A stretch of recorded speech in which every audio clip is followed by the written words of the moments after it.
Hi all, അസ്സലാമു അലൈക്കും. Fast cook വേൾഡിലേക്ക് എല്ലാവർക്കും സ്വാഗതം. അപ്പം ഞാൻ ഇന്ന് നിങ്ങളുടെ മുമ്പിൽ വന്നിട്ടുള്ളത് നല്ലൊരു അടിപൊളി ടേസ്റ്റി ആയിട്ടുള്ള ഒരു സ്നിക്കേഴ്സ് കേക്കിൻ്റെ റെസിപ്പി ആയിട്ടാണ്. എനിക്കിതൊരു ഓർഡർ വന്ന ഒരു കേക്കായിരുന്നു. അപ്പോൾ ഇതിൻ്റെ റെസിപ്പി നിങ്ങൾക്കും കൂടി ഒന്ന് പരിചയപ്പെടുത്തി തരാമെന്ന് വിചാരിച്ചു. അപ്പം നമുക്ക് നോക്കാം. അപ്പോൾ ഇതിനായിട്ട് ഞാൻ 1 കപ്പ് മൈദ എടുത്തിട്ടുണ്ട്. 250 ml കപ്പിൽ 1 കപ്പ് മൈദ, 3 ടേബിൾ സ്പൂണ് കൊക്കോ പൗഡറും കൂടി എടുത്തിട്ടുണ്ട്. ഇനി നമുക്കിതൊന്ന് അരിച്ചെടുക്കാം. മൈദയും കൊക്കോ പൗഡറും ഞാൻ നല്ലപോലെ അരിച്ചെടുത്തിട്ടുണ്ട്. ഇതിലേക്ക് 1/4 teaspoon baking soda, 1/4 teaspoon baking powder, 1 pinch ഉപ്പ്, ഇത്രയും ഇട്ട് നമുക്ക് നല്ല പോലെ ഒന്ന് മിക്സ് ചെയ്തെടുക്കാം. മിക്സ് ചെയ്യുന്നതിന് പകരമായിട്ട് നിങ്ങൾക്ക് ഇത് ഒന്നിച്ചിട്ട് ഒരു 2-3 തവണ ഇത് അരിച്ചെടുക്കാവുന്നതാണ്. ഇത് നമുക്ക് മാറ്റി വെക്കാം. അപ്പോൾ ഇതിനായിട്ട് ഞാൻ 3 മുട്ട ഒരു ബൗളിൽ പൊട്ടിച്ചൊഴിച്ചിട്ടുണ്ട്.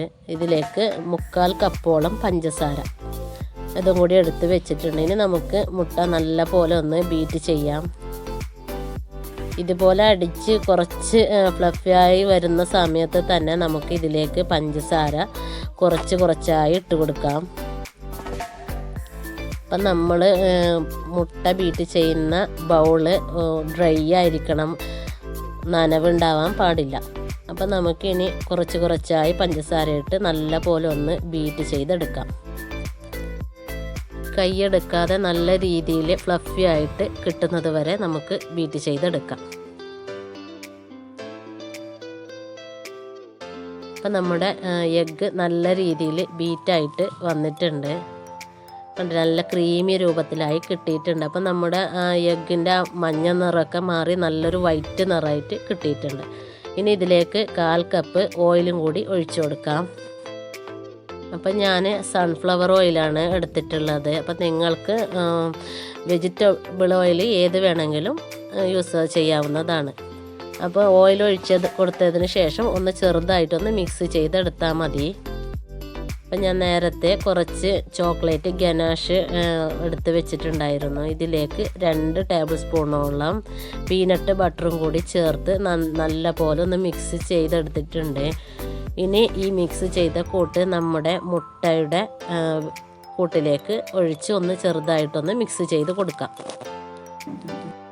കൂടുതലായിട്ട് ബീറ്റ് ചെയ്യാൻ പാടില്ല. അപ്പം നമ്മുടെ പൊങ്ങി വന്ന മുട്ടയുടെ കൂട്ട് അങ്ങ് താഴ്ന്നു പോകും. ജസ്റ്റ് ഒന്ന് മിക്സ് ചെയ്ത് കൊടുത്താൽ മതി. അപ്പം ഞാൻ മുഴുവനും ഇതിലേക്ക് ഒഴിച്ച് കൊടുത്തിട്ടുണ്ട്. എന്നിട്ട് ഒന്ന് മിക്സ് ചെയ്തെടുത്തിട്ടുണ്ട്. ഇനി നമുക്ക് നമ്മൾ നേരത്തെ അരിച്ച് വെച്ച മൈദയുടെ കൂട്ട് ഇതുപോലെ കുറച്ചായി ഇട്ട് ഇതുപോലെ ഒന്ന് ഫോൾഡ് ചെയ്ത് കൊടുക്കാം. അപ്പോൾ വിസ്ക് ഉണ്ടെങ്കിൽ ഇതുപോലെ വിസ്ക് വെച്ച് ഇതുപോലെ ഒന്ന് ഫോൾഡ് ചെയ്ത് കൊടുത്താൽ മതി. അപ്പോൾ ഒരേ രീതിയിൽ തന്നെ നമ്മൾ ഫോൾഡ് ചെയ്ത് കൊടുക്കാൻ ശ്രദ്ധിക്കുക. ഇതേ രീതിയിൽ നിങ്ങൾ ഫോൾഡ് ചെയ്തെടുക്കാം. കുറച്ചായിട്ട് തന്നെ നിങ്ങൾ ഫോൾഡ് ചെയ്തെടുക്കുക. ഇല്ലെങ്കിൽ നമ്മൾ ഒന്നിച്ച് ഇങ്ങനെ കുത്തി കലക്കി കഴിഞ്ഞാൽ നമ്മുടെ ബാറ്റർ അങ്ങ് താഴ്ന്നു പോകും. അപ്പം നമ്മുടെ കേക്കും നല്ല പെർഫെക്റ്റ് ആയിട്ട് കിട്ടില്ല. അപ്പം നമ്മുടെ ബാറ്റർ നല്ല രീതിയിൽ മിക്സായി കിട്ടിയിട്ടുണ്ട്. അപ്പം നമുക്കിതൊന്ന് ബേക്ക് ചെയ്തെടുക്കാം. ഇതിനായിട്ട് ഞാൻ നേരത്തെ തന്നെ ഇതുപോലെ ഒരു പാത്രത്തിൽ ഓയിൽ തടവിയതിന് ശേഷം ബട്ടർ പേപ്പർ വെച്ച് റെഡിയാക്കി വെച്ചിട്ടുണ്ടായിരുന്നു. ഇനി ഇതിലേക്ക് ഒഴിച്ചു കൊടുക്കാം. അപ്പം ഞാൻ ഇതുപോലെ ഒരു പാത്രത്തിൽ ബേക്ക് ചെയ്യാൻ കാരണം ഇപ്പം ടിന്നില്ലാത്തവർക്ക് ഇതുപോലുള്ള പാത്രം വെച്ചും കേക്ക് ഉണ്ടാക്കിയെടുക്കാൻ പറ്റും. അപ്പോൾ ഇത് മുഴുവനായിട്ട് ഇതിലേക്ക് ഒഴിച്ച് കൊടുത്തതിന് ശേഷം ഒന്ന് ടാപ്പ് ചെയ്തെടുക്കാം. ഇതിന് ശേഷം നമുക്ക് ബേക്ക് ചെയ്യാൻ വെക്കാം. അപ്പം ഞാൻ നേരത്തെ ഒരു പാത്രം ഗ്യാസ് സ്റ്റോപ്പിൽ ചൂടാവാൻ വെച്ചിട്ടുണ്ടായിരുന്നു. അപ്പോൾ ഇതിലേക്ക് വെച്ച് കൊടുത്ത് നമുക്ക് ബേക്ക് ചെയ്തെടുക്കാം. അപ്പോൾ എൻ്റെ കേക്ക് നല്ല രീതിയിൽ വെന്ത് കിട്ടിയിട്ടുണ്ട്. നല്ല രീതിയിൽ പൊങ്ങി വന്നിട്ടുണ്ട്. നല്ല സോഫ്റ്റായി കിട്ടിയിട്ടുണ്ട്. അപ്പോൾ ഇത് എനിക്ക് 45 മിനിറ്റ് എടുത്തിട്ടുണ്ട്. മീഡിയം ടു ലോ ഫ്ലെയിമിലിട്ടിട്ട് ഞാൻ ബേക്ക് ചെയ്തെടുത്തതാണ്. അപ്പോൾ എനിക്ക് 45 മിനിറ്റ് എടുത്തിട്ടുണ്ട്. കണ്ടില്ല, നല്ല രീതിയിൽ പൊങ്ങി കിട്ടിയിട്ടുണ്ട്. നല്ല സോഫ്റ്റായിട്ട് കിട്ടിയിട്ടുണ്ട്. അപ്പം ഞാൻ ബേക്ക് ചെയ്യുന്ന പാത്രത്തിന് ഉള്ളിൽ വേറൊരു പാത്രം വെച്ച് കൊടുത്തതിന് ശേഷം അതിന് മുകളിലായിട്ടാണ് ബാറ്റർ ഒഴിച്ച പാത്രം വെച്ച് കൊടുത്തിട്ടുണ്ടായിരുന്നത്. അതേ രീതിയിൽ തന്നെ നിങ്ങൾ വെച്ച് കൊടുക്കാൻ ശ്രദ്ധിക്കുക. കണ്ടില്ലേ, നല്ല രീതിയിൽ സ്പോഞ്ച് ടൈപ്പിലായി തന്നെ കിട്ടിയിട്ടുണ്ട്. ഇനി അടുത്തതായിട്ട് നമുക്ക് കേക്കിലേക്ക് ഫില്ല് ചെയ്യാനുള്ള സോസ് റെഡിയാക്കി എടുക്കാം. ഇതിനായിട്ട് തിളപ്പിച്ച വെള്ളം എടുക്കുക. അതിന് മുകളിൽ ഇതുപോലെ ഒരു ഡ്രൈ ആയിട്ടുള്ള ഒരു ബൗൾ വെച്ച് കൊടുക്കാം. ഇതിലേക്ക് 1/4 കപ്പ് വിപ്പിംഗ് ക്രീമും കൂടി ഒഴിച്ചു കൊടുക്കാം. 1 കപ്പ് ചോക്ലേറ്റ് ഇതുപോലെ ചെറുതായി നുറുക്കിയതും കൂടി ഇട്ട് കൊടുത്ത് കുറച്ച് നേരം വെക്കാം. നല്ല രീതിയിൽ മെൽറ്റായിട്ട് കിട്ടിയിട്ടുണ്ട്. കണ്ടില്ലേ, നല്ല രീതിയിൽ മെൽറ്റായിട്ട് കിട്ടിയിട്ടുണ്ട്. ഇനി നമുക്ക് അടുത്തത് നോക്കാം. വിപ്പിംഗ് ക്രീം ബീറ്റ് ചെയ്തെടുക്കാം. ഇതിനായിട്ട് ഞാൻ 1/2 കപ്പ് വിപ്പിംഗ് ക്രീം എടുത്തിട്ടുണ്ട്. ഇനി ഇതൊന്ന് നല്ലപോലെ ബീറ്റ് ചെയ്തെടുക്കാം. ഇതൊന്ന് ചെറുതായിട്ട് ഒന്ന് ഫ്ലഫി ആകുന്ന സമയത്ത് നമുക്ക് ഒരു 2 ടേബിൾ സ്പൂണോളം പഞ്ചസാരയും പൊടിച്ചതും കൂടി ഇട്ട് കൊടുക്കാം. നല്ല പോലെ ഒന്ന് ബീറ്റ് ചെയ്യാം. അപ്പോൾ ചെറുതായിട്ടൊന്ന് ഫ്ലഫി ആകുന്ന സമയത്ത് നമുക്ക് ഇതിലേക്ക് 2 ടേബിൾ സ്പൂണ് പഞ്ചസാര ഇട്ട് കൊടുക്കാം. പഞ്ചസാര പൊടിച്ചത് ഇട്ട് കൊടുക്കാം. ഇട്ട് കൊടുത്തതിന് ശേഷം നല്ല പോലെ ഹൈ സ്പീഡിലിട്ടിട്ട് നല്ല രീതിയിൽ ബീറ്റ് ചെയ്തെടുക്കാം. ഇപ്പോൾ കണ്ടില്ലേ, നല്ല രീതിയിൽ സ്റ്റിഫായിട്ട് കിട്ടിയിട്ടുണ്ട്. കണ്ടില്ലേ ക്രീം. അപ്പോൾ ഇതുപോലെ കിട്ടണം. അപ്പം നമ്മൾ ബീറ്റ് ചെയ്യുന്ന സമയത്ത് നമ്മുടെ ബീറ്ററിൻ്റെ ബ്ലേഡ് ഒന്ന് ജാമാകുന്ന സമയത്ത് നമുക്ക് മനസ്സിലാക്കാം നമ്മുടെ ക്രീം നല്ല രീതിയിൽ സ്റ്റിഫായിട്ട് കിട്ടിയിട്ടുണ്ടെന്ന്. പിന്നെ അടുത്തത് നമുക്ക് ഐസിങ് ചെയ്തെടുക്കാം. ഇതിനായിട്ട് ഞാൻ കേക്ക് 3 ലെയറായിട്ട് കട്ട് ചെയ്ത് വെച്ചിട്ടുണ്ട്. ഒരു കേക്ക് ബോർഡും വച്ചിട്ടുണ്ട്. ഇനി ഇതിലേക്ക് കേക്ക് ബോർഡിലേക്ക് ഒരല്പം ക്രീം ഇട്ട് കൊടുക്കുക. ക്രീം ഇട്ട് കൊടുത്തതിന് ശേഷം ഫസ്റ്റ് ലെയർ വെച്ച് കൊടുക്കുക. അതായത് നമ്മുടെ കേക്കിൻ്റെ മുകളിലത്തെ ലെയർ ആദ്യം വെച്ച് കൊടുക്കാം. വെച്ച് കൊടുത്തതിന് ശേഷം ഷുഗർ സിറപ്പ് കൊണ്ട് ഒന്ന് വെറ്റ് ചെയ്തെടുക്കാം. അതായത് 1 കപ്പ് പഞ്ചസാരക്ക് 1/2 കപ്പ് വെള്ളം എന്ന രീതിയിൽ ഞാൻ തിളപ്പിച്ച് എടുത്തതാണ്. അപ്പോൾ ഇതൊന്ന് നല്ല രീതിയിൽ വെറ്റ് ചെയ്തെടുക്കാം. ഇനി നമുക്ക് ക്രീം ഇട്ട് കൊടുക്കാം. അപ്പം ഞാൻ ക്രീം ഒരു ഐസിങ് ബാഗിലോട്ട് മാറ്റിയിട്ടുണ്ടായിരുന്നു. അപ്പോൾ ഐസിങ് ബാഗിലിട്ടതിന് ശേഷം നമുക്ക് ഇതുപോലെ ചെയ്തെടുക്കാൻ എളുപ്പമായിരിക്കും. ഇനി ഒരു പാലറ്റ് നൈഫ് വെച്ച് ഇതുപോലെ ഒന്ന് ചെയ്ത് കൊടുക്കാം. എല്ലായിടത്തും എത്തുന്ന രീതിയിലൊന്ന് ചെയ്ത് കൊടുക്കാം. അപ്പം ഞാൻ ഇതിൽ കൂടുതൽ ക്രീം യൂസ് ചെയ്യുന്നില്ല. ഇതുപോലെ ഒന്ന് സൈഡും ഇതുപോലെ ഒന്ന് ചെയ്ത് കൊടുക്കാം.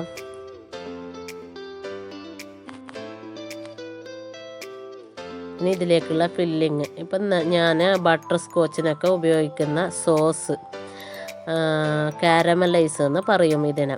ഈ കാരമലൈസ് ഞാൻ ഇതിലേക്ക് കുറച്ച് 1 ടേബിൾ സ്പൂണോളം ഈ ലെയറിലോട്ട് ഇട്ട് കൊടുക്കുന്നുണ്ട്. അപ്പോൾ എനിക്കൊരു ബട്ടർ സ്കോച്ചിൻ്റെ കേക്കിൻ്റെ ഓർഡർ ഉണ്ടായത് കൊണ്ട് കുറച്ച് കാരമലൈസും അതുപോലെ തന്നെ കുറച്ച് പ്രളയനും കുറച്ച് കൂടുതലായിട്ടുണ്ടായിരുന്നു. അപ്പോൾ ഇത് രണ്ടും കൂടി ഞാൻ ഇതിലേക്ക് ഈ ലെയറിലോട്ട് ഇട്ട് കൊടുക്കുന്നുണ്ട്. 1 ടേബിൾ സ്പൂണ് കാരമലൈസും 1 ടേബിൾ സ്പൂണോളം പ്രളയനും പൊടിച്ചത് ഇട്ട് കൊടുക്കുന്നുണ്ട്. ഇനി നമ്മുടെ സ്നിക്കേഴ്സ് ഇതുപോലെ ചെറിയ ചെറിയ പീസാക്കി ഇതും കൂടി ലെയറിലോട്ട് വെച്ച് കൊടുക്കുന്നുണ്ട്. അപ്പം നിങ്ങളെ കയ്യിൽ ബട്ടർ സ്കോച്ചിൻ്റെ സോസും അതുപോലെ തന്നെ പ്രളയനും കയ്യിലില്ലാന്നുണ്ടെങ്കിൽ അത് ഒഴിവാക്കാം. പകരം നമ്മൾ ചോക്ലേറ്റിൻ്റെ ഗനാഷും കൂടി ഇതിലേക്ക് ചേർക്കുന്നുണ്ട്. അപ്പം നമുക്ക് ക്രീമും ഇതിലേക്ക് ചോക്ലേറ്റ് ഗനാഷും അതുപോലെ തന്നെ സ്നിക്കേഴ്സിൻ്റെ പീസും ഇതുപോലെ ഇട്ട് കൊടുത്ത് നമുക്ക് കേക്ക് റെഡിയാക്കാവുന്നതാണ്. അപ്പം ഞാൻ ഗനാഷും കൂടി ഫില്ല് ചെയ്തിട്ടുണ്ട്. ഇനി നമുക്ക് അടുത്ത ലെയർ വെച്ച് കൊടുക്കാം. അടുത്ത ലെയർ വെച്ച് കൊടുത്തതിന് ശേഷം ഷുഗർ സിറപ്പ് വെച്ച് വെറ്റ് ചെയ്ത് നേരത്തെ ചെയ്തതുപോലെ തന്നെ ഈ ലെയറും ചെയ്തെടുക്കാം. അപ്പം ഞാൻ 2 ലെയറും മുന്നേ ചെയ്ത അതേ രീതിയിൽ തന്നെ രണ്ടാമത്തെ ലെയറും ചെയ്തെടുത്തിട്ടുണ്ട്. എൻ്റെ മുകളിലുള്ള ലെയറും കൂടി വെച്ച് കൊടുത്തിട്ടുണ്ട്. ഇനി നമുക്കൊന്ന് ക്രം കോട്ട് ചെയ്തെടുക്കാം. ക്രം കോട്ട് കഴിഞ്ഞതിന് ശേഷം ഒരു അരമണിക്കൂറെങ്കിലും നമ്മളിത് ഫ്രിഡ്ജിൽ വെക്കണം. എന്നാലേ നമുക്ക് നല്ല രീതിയിൽ ഐസിങ് ചെയ്യാൻ പറ്റൂ.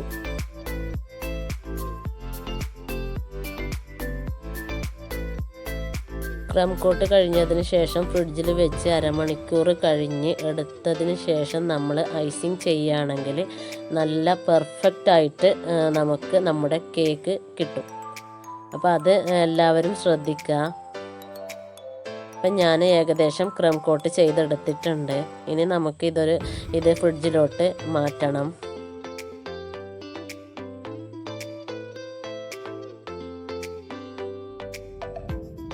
നമുക്ക് ഫ്രിഡ്ജിലോട്ട് മാറ്റാം. അപ്പോൾ അരമണിക്കൂർ കഴിഞ്ഞ് ഞാൻ കേക്ക് എടുത്തിട്ടുണ്ട്. അപ്പോൾ ഇനി നമുക്കിത് ഐസിങ് ചെയ്യാം. ഐസിങ് ചെയ്യാനായിട്ട് ഞാൻ ഇതുപോലെ റോസ് പെറ്റൽസിൻ്റെ ഒരു നോസിൽ ഐസിങ് ബാഗിലോട്ട് ഇട്ട് കൊടുത്തിട്ടുണ്ട്. അതിനുശേഷം ഇതുപോലെ ഒന്ന് ക്രീം ഇട്ട് കൊടുക്കാം. മുഴുവനായിട്ട് ക്രീം ഇതുപോലെ ഒന്ന് ചുറ്റിച്ച് ഇട്ട് കൊടുക്കാം. അപ്പോൾ ഇങ്ങനെ ചെയ്യുമ്പോൾ നമുക്ക് ഈസി ആയിട്ട് ഐസിങ് ചെയ്തെടുക്കാനും പറ്റും. ഇതേ രീതിയിൽ തന്നെ താഴ്ഭാഗത്തും ചെയ്തു കൊടുക്കാം.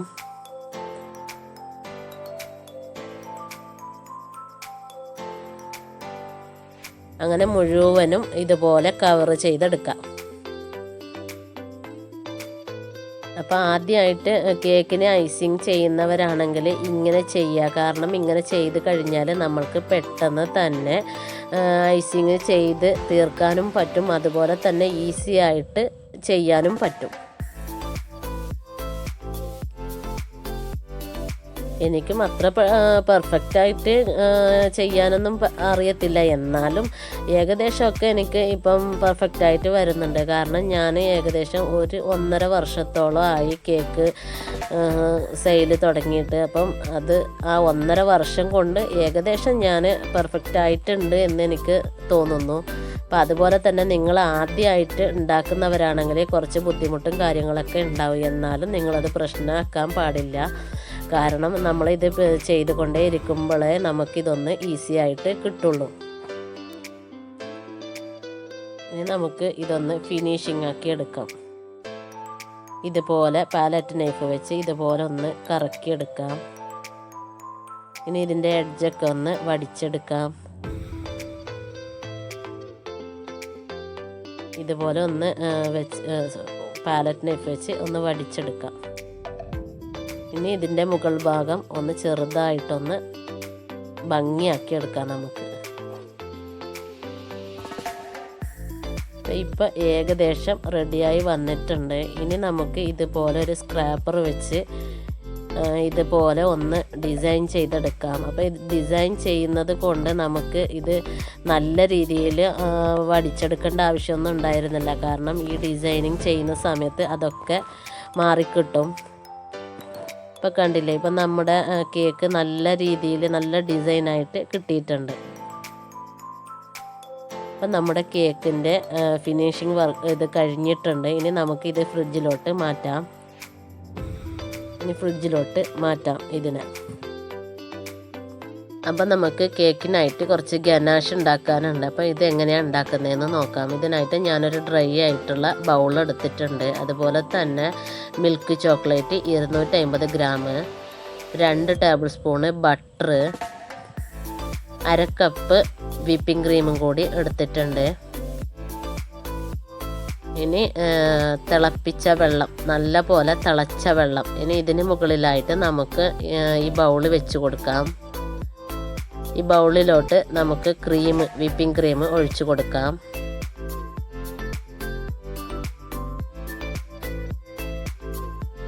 വിപ്പിംഗ് ക്രീം ഒഴിച്ചു കൊടുത്ത് ഒന്ന് മെൽറ്റായതിന് ശേഷം നമുക്കിതിലേക്ക് ചോക്ലേറ്റ് ഇട്ട് കൊടുക്കാം. ചോക്ലേറ്റ് ഇട്ട് കൊടുത്തതിന് ശേഷം നമുക്ക് കുറച്ച് നേരം ഇത് ഇങ്ങനെ തന്നെ വെക്കാം. അനക്കാതെ ഇതുപോലെ അങ്ങ് വെച്ച് കൊടുക്കാം.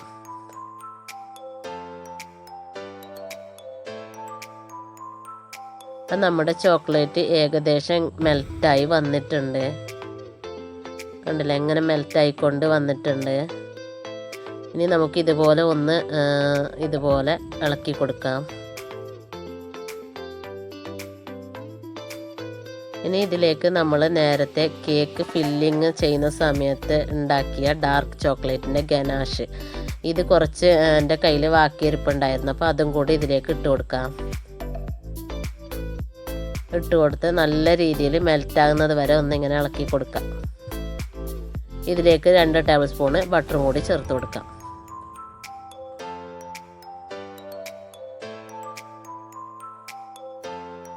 ബട്ടറും കൂടി ചേർത്ത് നല്ല പോലെ ഒന്ന് ഇളക്കി കൊടുക്കാം.